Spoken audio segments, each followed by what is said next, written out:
Buenos días, tardes, noches, profesor. Mi nombre es Michelle Roxana Arevalo Cruz y el día de hoy tengo la oportunidad de hablarles sobre la patología de diverticulitis.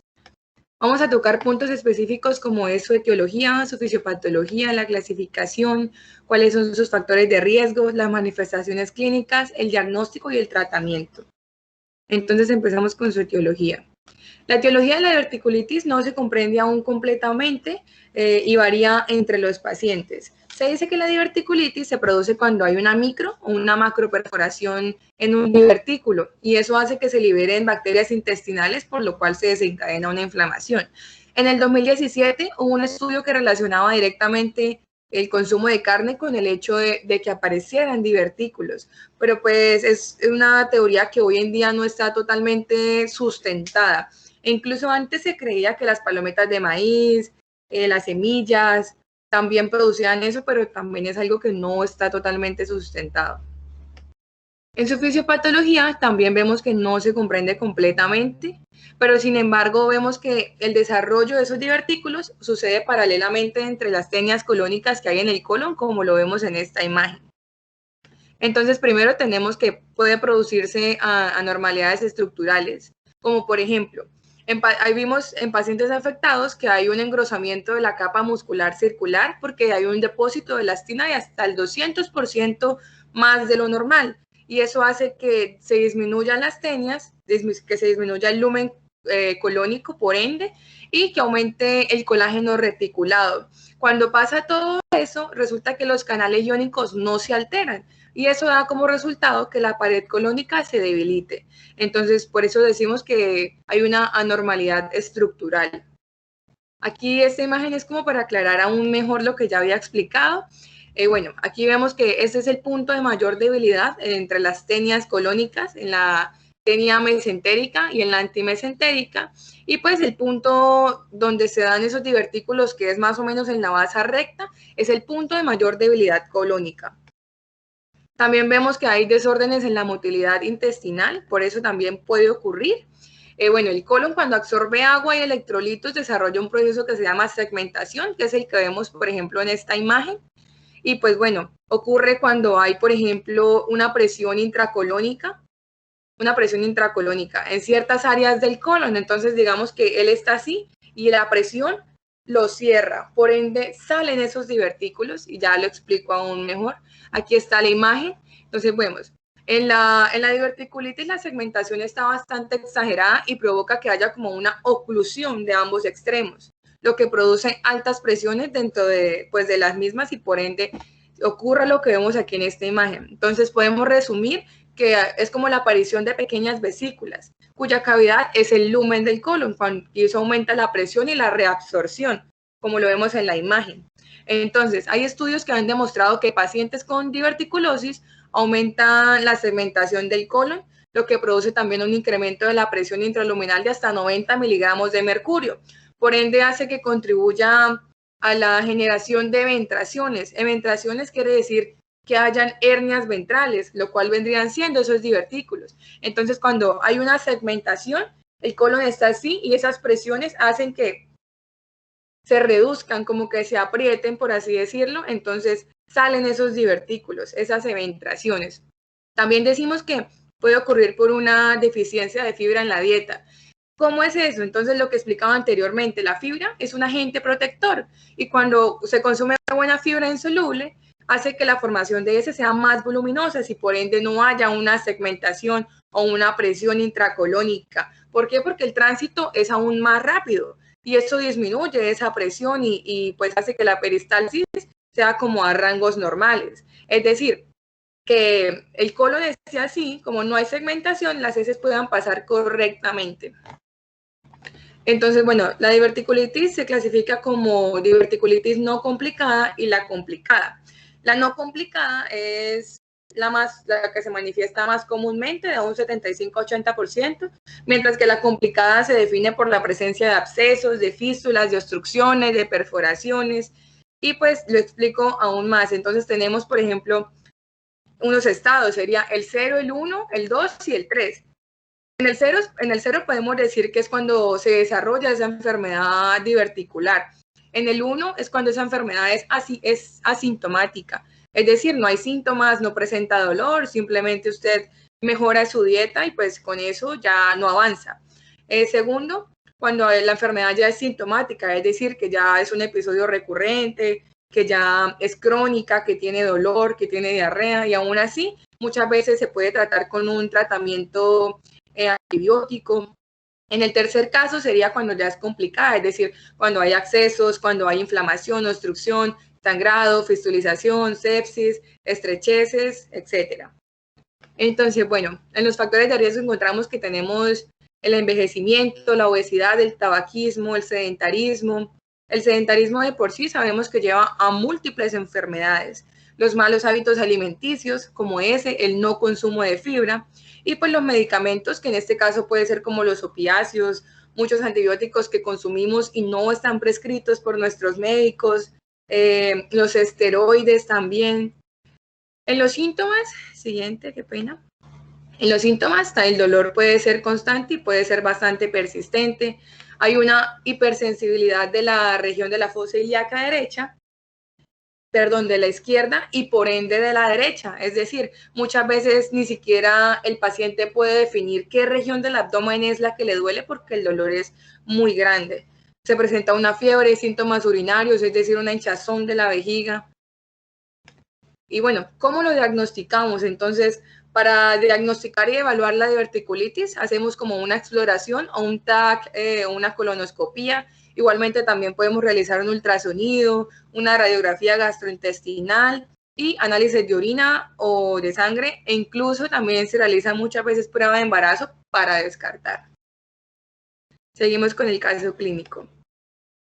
Bueno, perdón, con el tratamiento. Bueno, el tratamiento depende de la gravedad de los síntomas o de la complicación. Como ya les había dicho, se divide en diverticulitis complicada y no complicada. Entonces, cuando es no complicada, es un caso moderado sin complicaciones, muchas veces se envían antibióticos y pues se va tranquilo para su casa. Mientras que si tenemos un caso grave, una diverticulitis complicada, el dolor es muy grande y por ende se debe realizar una cirugía. Entonces tenemos el caso clínico.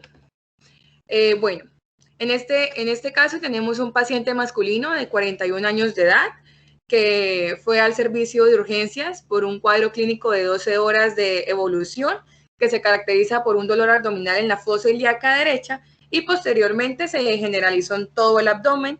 Dice que no tiene náuseas, que no hay vómitos, no hay cefalia, no hay fiebre y pues no tiene antecedentes de importancia en este caso, para la presencia de este caso.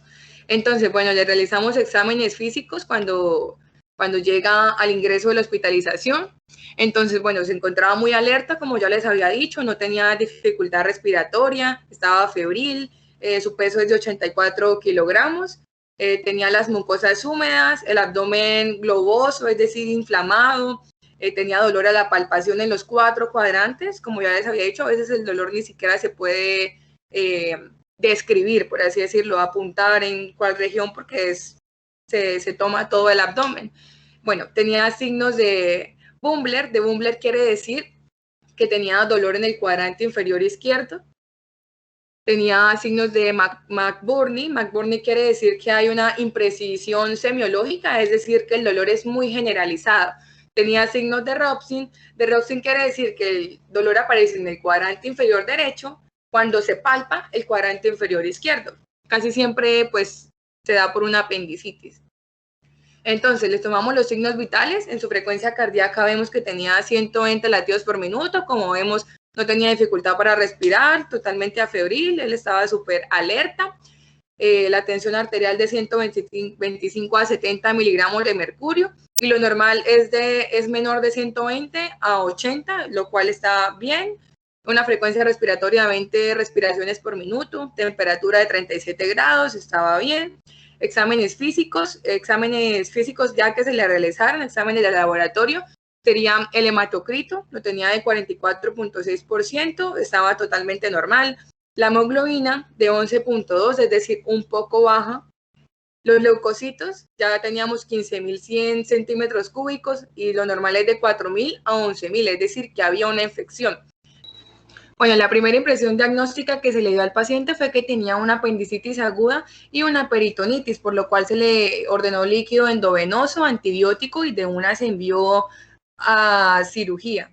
En el preoperatorio no se le pudo poner una sonda vesical, por ende se le realizó una laparotomía exploradora. Recordemos que es una exploración quirúrgica en el abdomen. Es una cirugía que tiene como propósito explorar los órganos y las estructuras que hay en ese abdomen. Se le observó ahí una peritonitis generalizada. Pues recordemos que la peritonitis es la inflamación del peritoneo. El peritoneo es la membrana, una membrana suave que cubre las paredes de los órganos del abdomen y pues todo lo que se encuentra allí. Cuando hay una infección, básicamente es por bacterias o micótica. También se le observó una diverticulitis perforada en el colon sigmoide y diversos divertículos en el colon sigmoides. Se le observó un apéndice secal indemne, es decir, que aún no presentaba edema, y una estenosis uretroprostática. Primero que todo, se le realizó un drenaje de peritonitis generalizada y un lavado de cavidad abdominal. Luego se le realizó una colostomía tipo Hartmann, que es decir, que se le abrió el vientre, es decir, la pared abdominal. Se le abre cuando hay un problema que está haciendo que el colon no funcione correctamente y por ende se tiene que extirpar. También se le realizó una cistotomía percutánea suprapúbica. Recordemos que consiste en que se inserta un catéter en la vejiga a través de la piel del abdomen para que esos líquidos, para que esa orina se elimine de su interior. 3 meses después, pues ya al paciente se hizo una corrección de estenosis uretral, es decir, la cicatriz que lleva ese conducto de orina por fuera se cerró para evitar infecciones futuras, pues mediante una uretrotomía interna endoscópica. Y posteriormente se programó cirugía donde se realizó una sigmoidectomía, es decir, esa es una cirugía que consiste en extraer el colon sigmoides porque pues ya estaba muy llena de divertículos, como les había dicho. Bueno, se realizó ese cierre de la colostomía, una herniorrafia umbilical y lisis de las adherencias peritoneales. Y pues el paciente después de ahí evolucionó satisfactoriamente y se le dio de alta con un control postquirúrgico.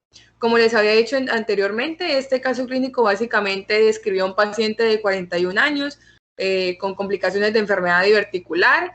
Se le presentó en pocas horas el dolor muy agudo en el abdomen, fue una cirugía de urgencia y tuvo una buena evolución postoperatoria. Entonces ya aquí me gustaría compartir el caso clínico porque traía bastante relevancia hablando del... Voy a compartir pantalla. Pues era muy relevante hablando de la revisión literaria que se le realizó a este. Espero que se esté viendo. Bueno.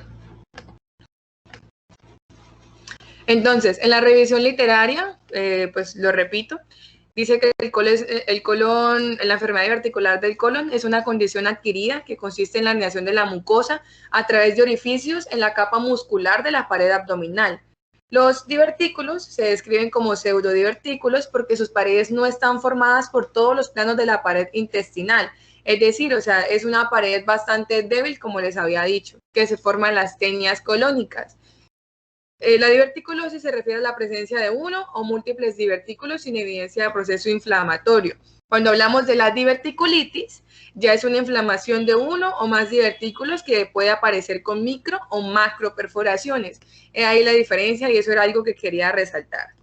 Bueno, aquí en este cuadro me pareció muy importante que se los expliqué anteriormente. Tenemos el estado 0, 1, 2 y 3 y pues el 0 es cuando se desarrolla, el 1 es cuando es asintomática, el segundo es cuando es sintomática, episodios simples, recurrentes, un dolor bastante crónico, pero controlable con antibióticos. Y pues el tercer punto ya es cuando es complicada, es decir, cuando esos divertículos ya tienen como un acceso, pues están sangrando con una sepsis, una obstrucción. Bueno, aquí en esta parte me pareció muy importante. Dice, en cuanto al tratamiento de la diverticulosis, se aconseja una dieta rica en fibra y evitar el sedentarismo. Actualmente se han sugerido nuevos tratamientos con ácido 5-aminosalicílico probióticos, rifamicina, en enfermedad diverticular no complicada, y pues ahí se demuestra una mejoría clínica de la sintomatología. Bueno, profe, hasta aquí. Muchas gracias por su atención y estoy atenta a cualquier duda que se le presente.